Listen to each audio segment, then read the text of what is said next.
Projekt obnovy nášho kina bol spolufinancovaný Európskou úniou z Európskeho fondu regionálneho rozvoja v rámci programu cezhraničnej spolupráce Poľsko-Slovenská republika 2007-2013.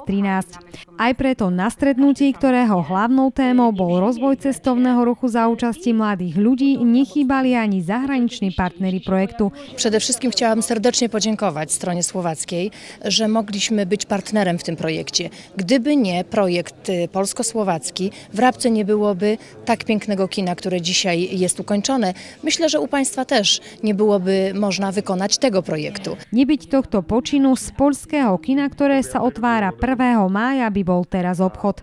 To naše za takmer 450 000 eur si na svoje prvé slávnostné premietanie ešte chvíľu počká. Táto konferencia je záverečným výstupom v rámci projektu, ale kino ako také sa ešte nespúšťa, keďže v rámci audiovizuálnej techniky prebieha proces verejného obstarávania. Predpokladáme, že v auguste, v septembri by mohlo byť kino už v plnej prevádzke, ale presný termín závisí od výsledkov verejného obstarávania. Stavba už skolaudovaná je. Dokončiť by sa v blízkej budúcnosti mali ešte administratívne a finančné záležitosti.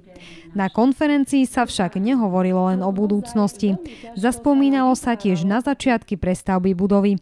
Práce začali v lani v septembri. Myšlienka obnoviť kino ale vznikla oveľa skôr. Prvý úspech bol ten, že sa nám podarilo splinofikovať budovu, čím sa vytvoril lepší priestor. Následne sme mali také diskúzie o ekonomickom zabezpečení, ako to bude ďalej, zvládneme to. Snažili sme sa a po prevzatí kina v roku 2004, v roku 2008 sme sa zo 130. miesta posunuli na 84. v premietaniach.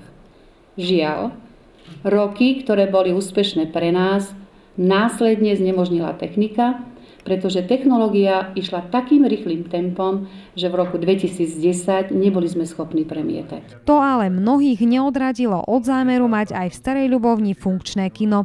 A tak sa našiel aj zahraničný partner. Mimochodom, nedávno schválila Európska komisia program cezhraničnej spolupráce na roky 2014 až 2020. Projekty medzi Starou Ľubovňou a Rabkou Zdroj sa tak chystajú už teraz.